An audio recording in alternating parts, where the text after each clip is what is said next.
Somehow or other, on the Tuesday that Ken died, I decided that I had to go into town to go and register his death. And I was walking through town, and I wanted to scream at people. I wanted to stop them from laughing and say to them, don't you realise what's just happened? You shouldn't be happy. Nobody tells you that that's grief.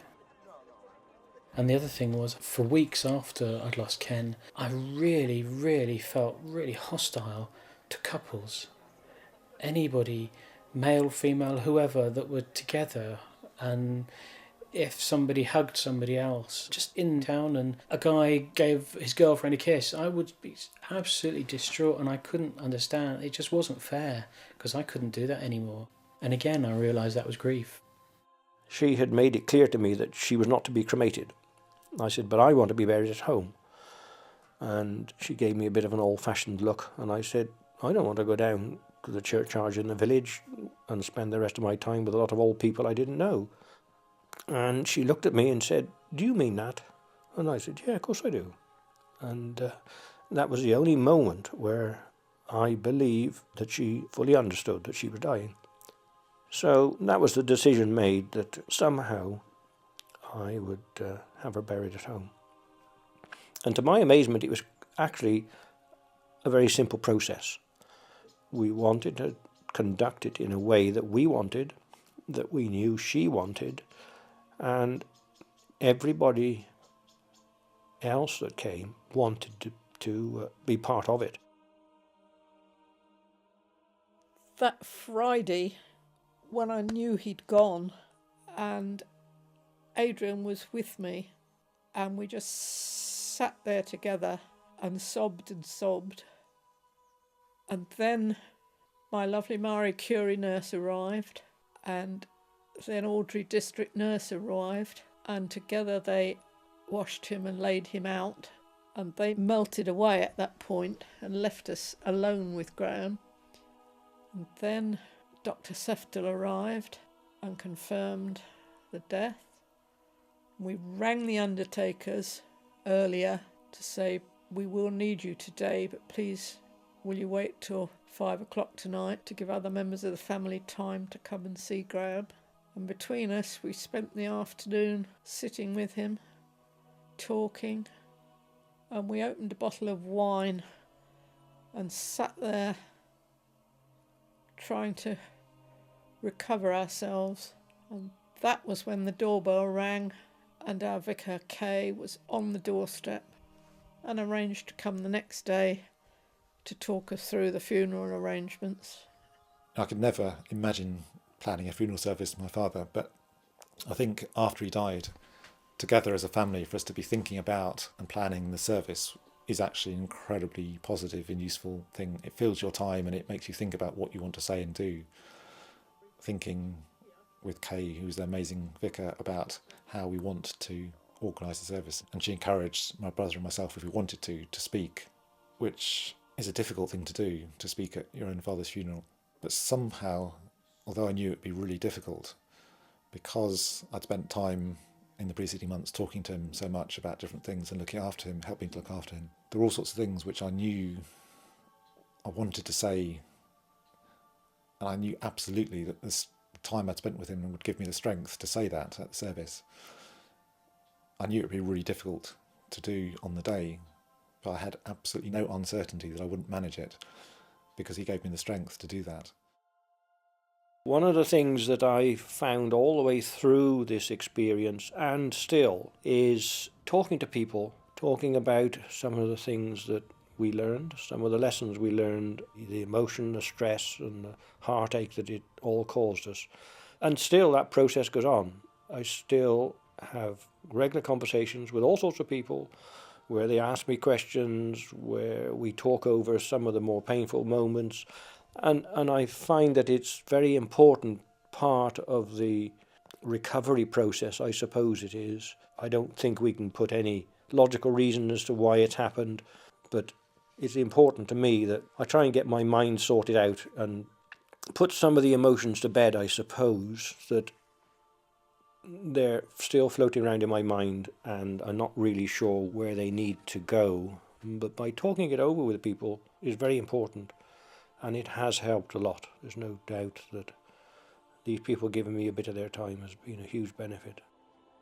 I suppose everybody takes different times for grieving and for getting over the feelings of losing somebody. I was all prepared to up sticks and move away because that's what I thought I needed to do. Luckily, I couldn't sell the house, and it meant staying around for a while. A year on, I realised that would have been the worst thing to have moved away. And I'm putting that down to grief. After the funeral, I went the entire night without sleeping one single wink. And I think that's the first time ever in my whole life. I was reliving the crematorium. I was thinking about all the things that people had said to me. And it's taken quite a while. I'm not really back to proper sleeping pattern yet. I seem to dodge about from one thing to another. And then I think, oh, I haven't put the washing machine on. And then I realise I don't need to. I'm not washing sheets and things every day like I was. And that's not really quite like me. I usually get stuck into something and sit at it till I finish. I haven't cried about losing Ken, I don't think, for probably 6 months or so now. But I still feel inside the screaming, what I call the screaming, where I just want to stand up and yell and shout. Losing somebody doesn't get easier. Learning how to cope with losing them does. And now I've got my new house and things are looking good. But it doesn't mean I'll miss Ken any less. I still talk to him all the time. And I ask him about everything all the time. I ask his advice. I feel daft when I do it. But I can't just lose part of my life like that. There is a freedom, in a way, now, to be able to go out when I feel like it. But it's a lonely kind of freedom.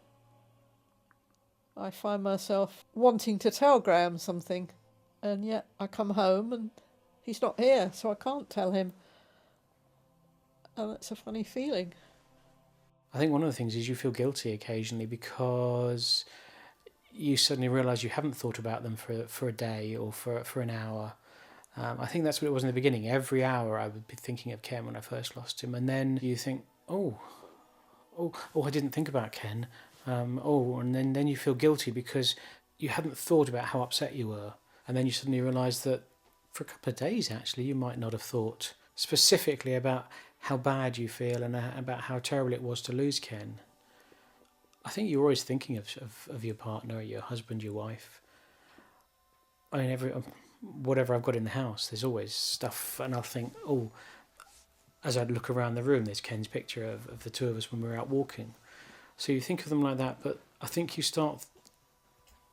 you think less of how terrible it was and how sad you are, and you start thinking more of, oh yeah, I remember the time we did this, and oh yeah, I remember when we went there, and that was good, and I really enjoyed that, and we had such a good time. And I think you start thinking more positive thoughts and less negative thoughts. So I'll think of things like the time when we took the dogs for a walk, and Ken at 75 slid down a slope and ended up covered in mud. It makes me smile, and that's how you end up getting through things. Well, we were discussing yesterday, what did we want to do with my ashes? I mean, I want to be cremated. And I said, one thing I do not want is what the lady whose husband was a lazy so-and-so, and so she said, I want his ashes made into an egg timer because the beggar didn't work when he was alive, so I'll make darn sure he works when he's dead. You can no longer touch him or feel him or see him. He lives on in your memory and in all the things that you shared together.